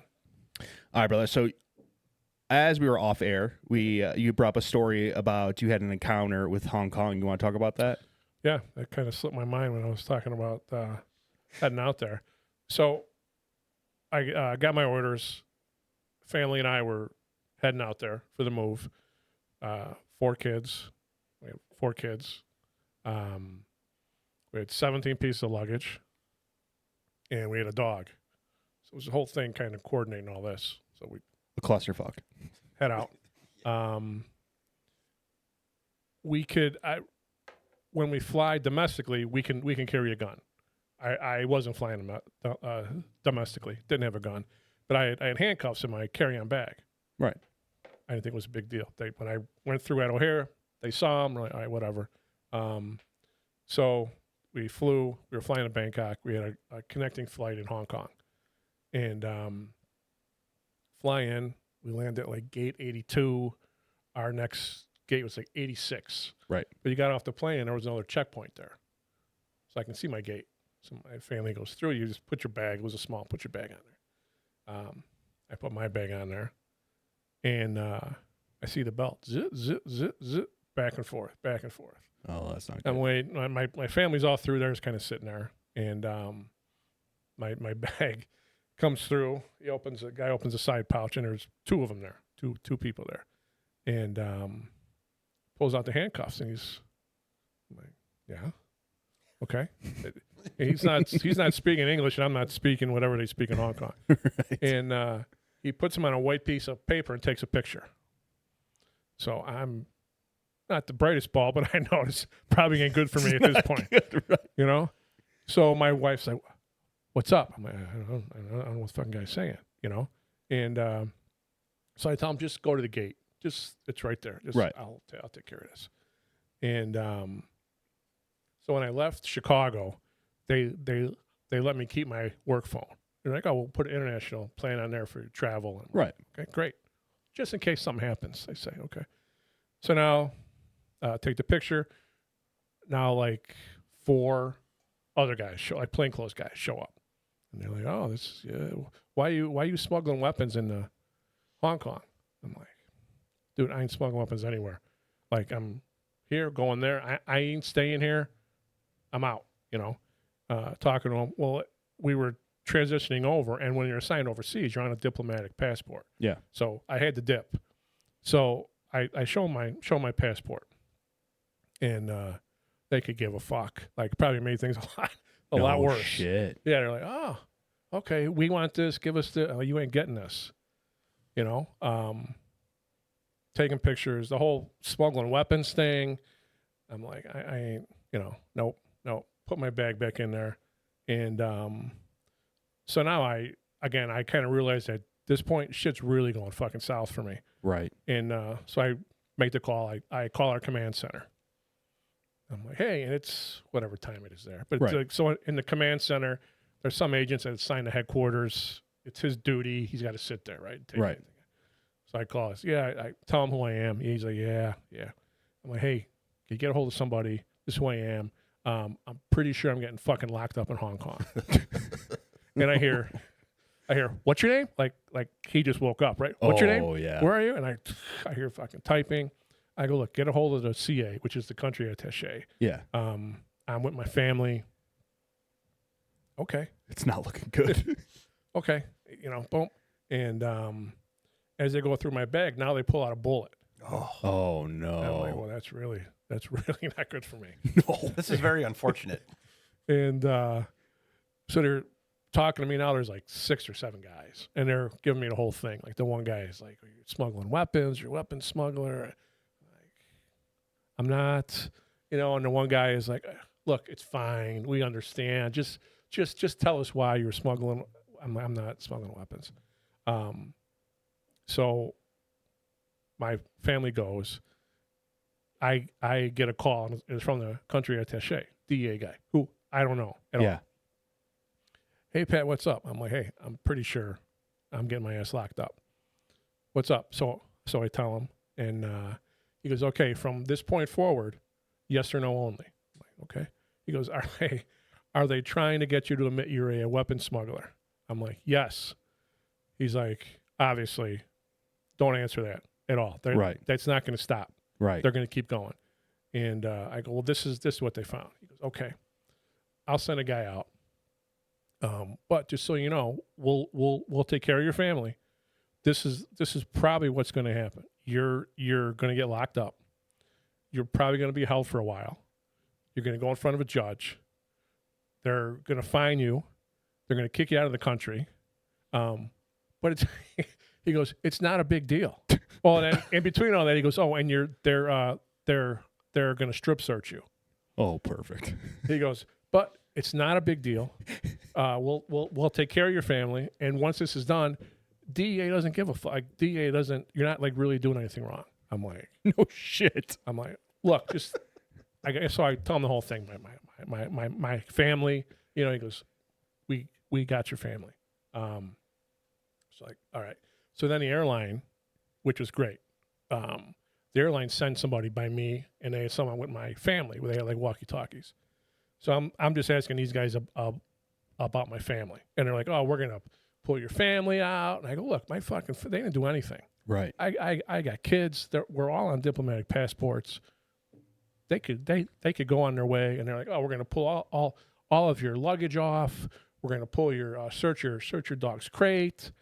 And I go, look, do what you want, but my fucking dog can't stay here. Like there was at the time, like when you fly with a dog internationally, there's some places that like your dog can't come off the plane. Yeah. For whatever reason. So I'm telling them this. They don't give a shit. They're doing the whole thing. They're like threatening me with my family. Right. So the airline lady comes over. I'm like, I'm worried about my family, and my family had boarded, and the cops pulled them off. No shit. So the plane is held up, and so then the airline lady is like, no, they're going to board everything's okay. All right, so they board. She tells me they're on the plane. She tells me they're going to be fine. I'm like, okay, whatever. And I knew I was transferring. I was traveling on the G, so I kind of felt like they had my back in this situation for Right. whatever they could do. Right. So this guy tells me, okay, look, they're going to bring you here. I'll send my guys out there. So DEA has guys in Hong Kong. Yeah. So I go, there's like 8 of us. We get in a fucking van, you know. I'm never handcuffed, and they let me keep my bag. We go, we try, we're in some lockup area, and I'm just sitting in a room. And our agent there, who was a guy who I knew from Chicago. I forgot he was in Hong Kong. Yeah. He fucking walks in. You know, I'll never forget this. He's like, hey, Bags, what's fucking going on? And I'm like, Dickie, what the fuck? He goes, oh, this isn't a big deal, man. I go, I'm pretty sure it is kind of a big deal. I go, look, you got to get a whole, like, I'm just worried about my family. He goes, Right. hey, I already talked to Bangkok, and they were going to have a whole bunch of people meet us there because we got a lot of shit, right? They have Right. vans. Look, your family's on the plane. They got your family. They're going to meet them there. They'll get them to the hotel. Thank God. Okay. He goes, don't worry about this. We're going to get you out of here. I brought my guy. So he brought one of his narc guys from Hong Kong who DEA works with. Yeah. He goes, he's getting you out of here. Okay. So I hear talking and outside. I hear like yelling, loud talking. So I'm like, Dickie, what the fuck's going on? He goes, well, he says he's taking you with him now. And they're saying he ain't fucking leaving, meaning me. Yeah. I'm like, oh, all right. More yelling. So then they come in the room. Dickie and the counterpart close the door, and he's talking to me. He's like, look, that bullet is just a good luck charm, right? I'm like, what? I don't know what he's talking about. Dickie's behind him. He's like, yeah. I go, yeah. He goes, so you didn't know it was in your bag? I go, no, of course not. I'll be right back. Goes out. Now this is on like hour 4 at this point. Right. 4.5. And more talking. The guy comes back in. He goes, well, they're not going to let you leave, but you have to give a statement, and then they'll let you leave. I go, I ain't giving a fucking statement. I ain't writing any fucking thing down. I ain't going to be recording nothing. Okay. So now we're on hour 5. They finally bring one of the airport guys in.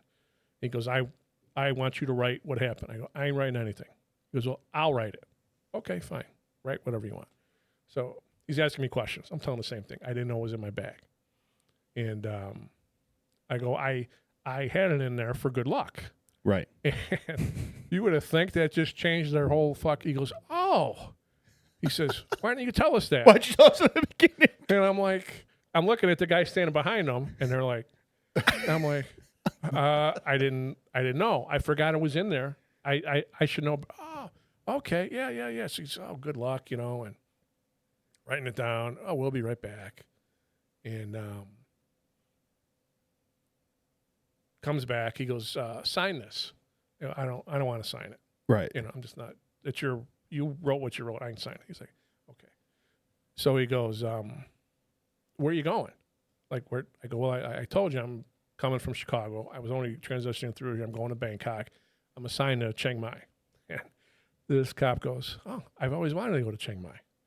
I'm like, yeah, I'm trying my best to get there, you know? And he goes, oh, you heard it's nice. And I go, well, where you living? I'm like, I don't know. Never been there yet. Yeah.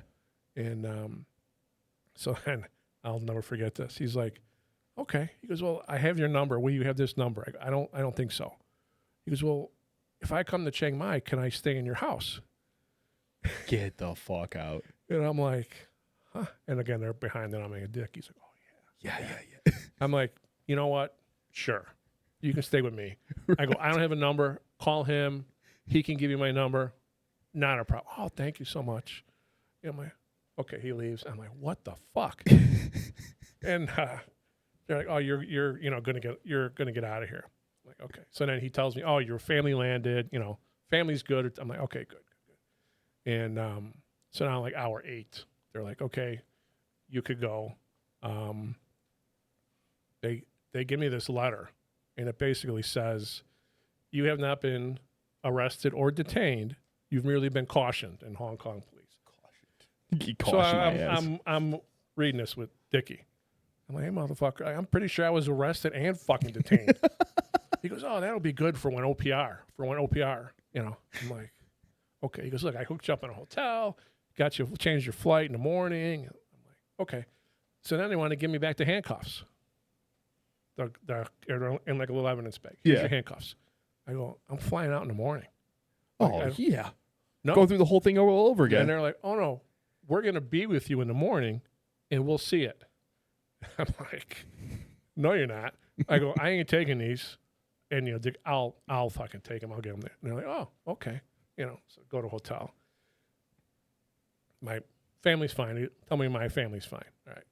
Get a little bit of sleep, early flights. I go in the morning to check in and go to the airlines.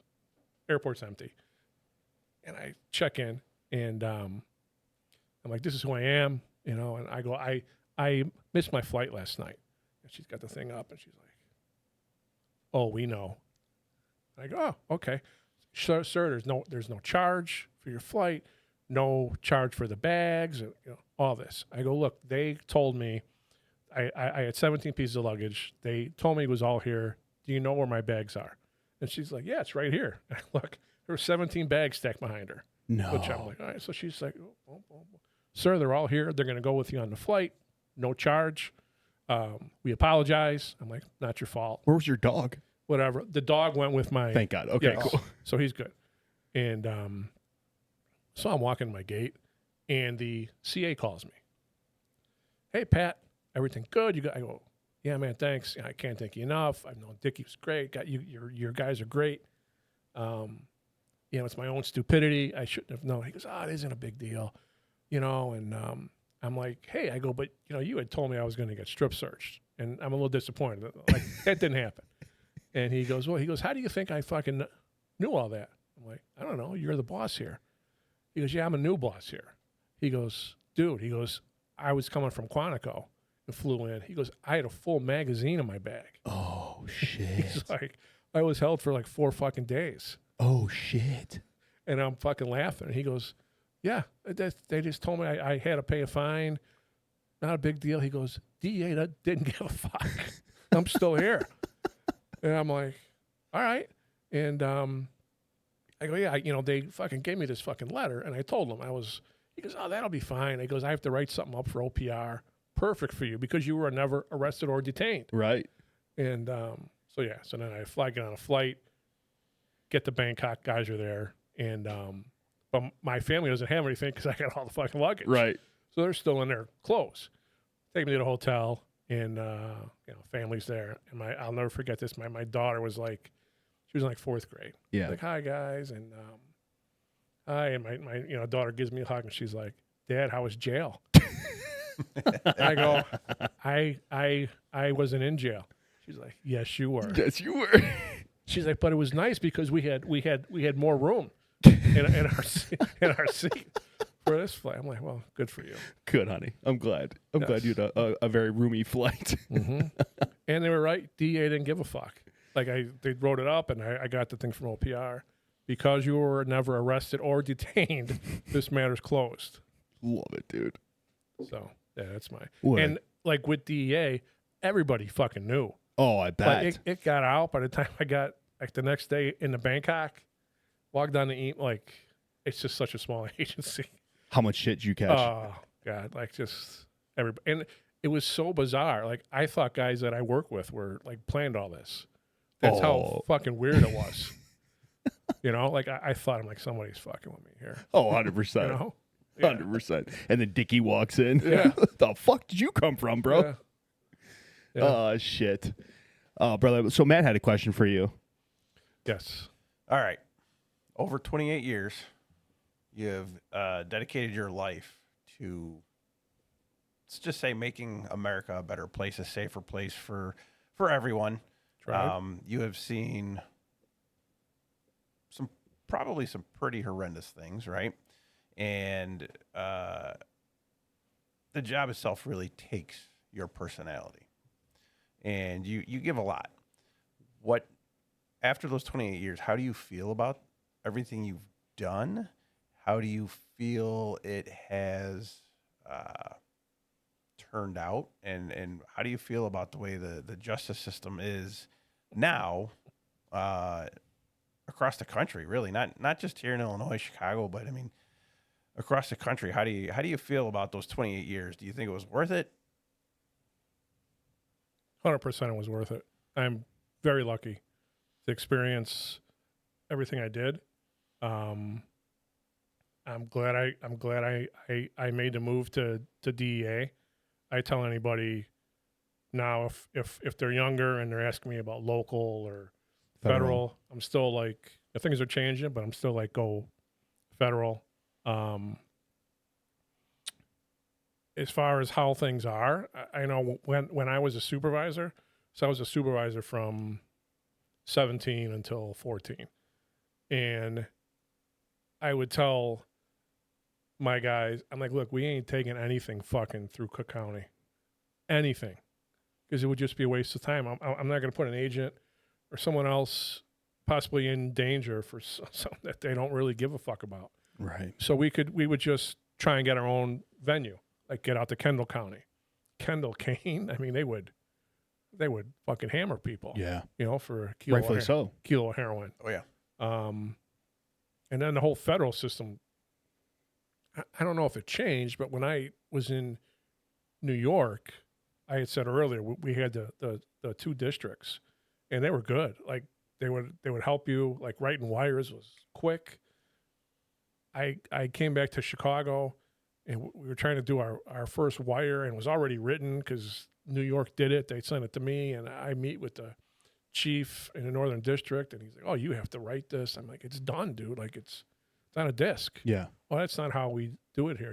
I'm like, that's stupid. Right. Like it's here, you know. And in Chicago, in the Northern District, like they really only give a fuck about like public corruption, you know, cops or city employees doing something, drugs, which is why like Chapo wasn't prosecuted in Chicago. He was prosecuted in New York, but Chicago had, I mean, all the guys here worked had so much on them. Right. But they wanted to move the case to New York because they have the experience working big dope cases. Right.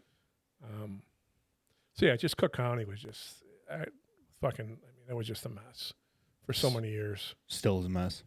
I heard it's getting better. But yeah, with the new yes, but new with state's Fox, like yeah. what the fuck? Yeah. And so many good people left when she was there. They're investigators, they're state's attorneys. Yeah. There's a lot of cops that left Chicago, like good cops that left Chicago and came to the suburbs, like Will County and all that stuff. It's just, I don't know. It's just got to be tough being a cop. Yeah. And especially in Chicago. Like, especially. I would never want to be a cop in Chicago. I'm sure you probably feel the same way. Yeah. I had wanted to be. Oh, for sure. I'm very glad I didn't, for the obvious reasons. And I mean, there's so many good people. Like when I was one of my HIDA groups, we were based out of Holman Square, which is in Chicago, and working with those guys. I mean, they're great, like good policemen, hard workers. It's just like some of the shit they got to fucking deal with is just ridiculous. It's not even worth it anymore. Yep. And especially a lot of these guys are putting their lives on the line, and Mm-hmm. And then what do you get out of it? Nothing. And they feel their bosses, their cities, their departments don't have their back on shit, so none are not really doing anything, right? Right. Yeah. Slippery slope. Yes. And I think Chicago's paying for it now. Yes. A lot of businesses are moving. Yeah. I mean, downtown is just Stupid. Yep. I just saw a congresswoman, or she's running for Congress, and she's just like, look at all this. Look, that Chicago needs a pounce. Well, I mean, look at what was leading up to it. What all that, the riots, the peaceful riots, and they're doing smash and grabs. And no wonder no one wants to fucking have a business in Chicago, because you can't keep anything on the fucking shelves. Yeah. And they have that nice, the tree lighting a couple weeks ago with the Chris Kingle, and, the stupidity happens. Yep. And it's just, it's just kids being. No, it's fucking criminals. Yeah, it is. It's fucking And criminals. if there's no repercussions, Yep. And all you hear is like how fucking bad law enforcement is in Chicago from Mayor Johnson. It's like, well, no, motherfucker. It's like you're letting all these gangbangers just run wild and rampant, and no news media is going to cover that because that doesn't fit the narrative that they're trying to push. But I mean, that's, again, a whole nother podcast for a whole nother day, boys. Yes, it is. Yep. So you just recently retired from the DEA. Last year, correct. How does that feel? And then where are you headed now? It feels good. Like, I've told people you don't realize some of the stress you have. And I felt like I didn't really have any stress for the most part. Right. Being a supervisor. But then you leave after a while, and you're like, oh, fuck, I don't have to worry about, like doing a deal and, worrying about people, worrying about trying to get money or worrying about having to do all the stupid paperwork. It's not stupid, but paperwork needs to be done. And you're just like, it's good. And I like not having anybody to supervise. Right. And I thought I had it pretty good. Yeah. But I retired and I got 3 kids in college, so I still got to do something. I don't want to fucking supervise anybody. I don't want. No thanks. Just let me do my thing. Right. I don't want a second career. I just want to work a little bit. And yeah. So what is your retirement life looking like now, brother? I got I was doing I got a job as a contractor back with DEA, financial investigations. But then fucking Doge came in the spring, and everyone's got to be in the office, even the contractors. It was good. I was in Maryville, good people to work with, just driving in every day. So I had another job kind of fall in my lap with security with an insurance company that I just took last month, and it's hybrid. So yeah, seems to be really good. And you're liking it? I am. Yes. Yeah, love it, brother. Love it. Matt, you got anything else? No, I know what you're saying about that. I called it unpacking 23 years of what I didn't know I became. Yeah. Yep. And I have, so I know when I got hired when I was young, 21. And after a while, my mom is like, "Oh, it's changing. You're different now, Patrick." Yeah. I'm like, well, it is what it is, And my oldest son now has been on the job for about a year. He's in the suburbs, and I'm kind of seeing the same thing. He's not in a busy place, but just because I'm like, he got a gun or something. Like, oh, you're gonna get some court time. Court time? We just put him on a village ticket or village ordinance or some bullshit. Really? I'm like, and he's in Will County. No shit. I'm like, oh, he said he got a little bit of dope. Yeah. And, felony. He's like, felony? It's not anymore. Ticket. Just a ticket. He never goes to court. I'm like, what the, like, I'm like, okay, whatever. I don't know. We still went to court for guns. Yeah, I would. Different sizes departments do things very differently. I don't know. Yeah, Matt, you make a good point, though, and you mentioned it to me, and I think I talked about it in the last podcast, but you don't realize how much the job actually changes you and how much the job affected you until you're out of it. And then you look back on yourself and who you were back then, you're like, oh, my God, yeah, I was definitely a different person. And the job does take a toll on you because it's just like years and years of compartmentalizing. Oh my God, I can't even talk. All the shit that you've seen day in and day out, and it definitely does take a toll on you and your personality and the way you view the world. Mm-hmm. Yeah, and even if you're in a small department that may not be that busy, there's still, I mean, there's still something. Yeah. And anything can happen anywhere. Oh, absolutely. I mean, anywhere. So I think it's a survival instinct. Yeah. You don't necessarily change who you are, but you change that mental technique Yeah. for everything you see, the negativity, the bad things, and you see what human beings can do to human beings, and you don't want to put that back out in the world, so you kind of eat it, and it's that survival technique that you put this down inside of you, and then when all of a sudden when you don't have to do it anymore, you look back and you realize like, wow, that really did affect the way I came home every night. It affected the way I handled Christmas and you know, the 4th of July and things. And when you don't have to do it anymore, that it is enlightening. And I know that sounds, you know, pretty cliche, but it is really enlightening not to have that anymore. Yeah, for sure. Yeah, and I like, on the flip side of that maybe is you see stuff, whatever, and you see, I guess, how fucking stupid people can be and how fucked up they are. Yeah. And there were plenty of times that whatever I'm dealing with, I'm driving home and I would be like, oh, you know what? I'm not doing fucking too bad here. Like Right? I may have my own issues. I may not be the greatest dad, but I'm not like, I'm a lot better than so-and-so or Oh, what for fucking, sure. you know what I mean? So it's like, okay. Yeah. You know, I could be a lot worse. Thankfully be. it's not. Could be a lot worse. It's all about perspective. Yeah, true. It's all about perspective. Well, Very brother, true. I appreciate you coming on, man. No, thank you. And You guys then are great. I appreciate what you've done for our country, and you dedicated a good chunk of your life. Thank you. I had fun. Oh, brother. Well, we appreciate you coming into the podcast. Appreciate you telling your story, sharing with everybody. We appreciate you guys for tuning in. Please do us a favor. Hit that subscribe button. It really does help out the algorithm, helps out the show. Matt, do you have anything? Nope. Well, you guys, we'll catch you in the next one.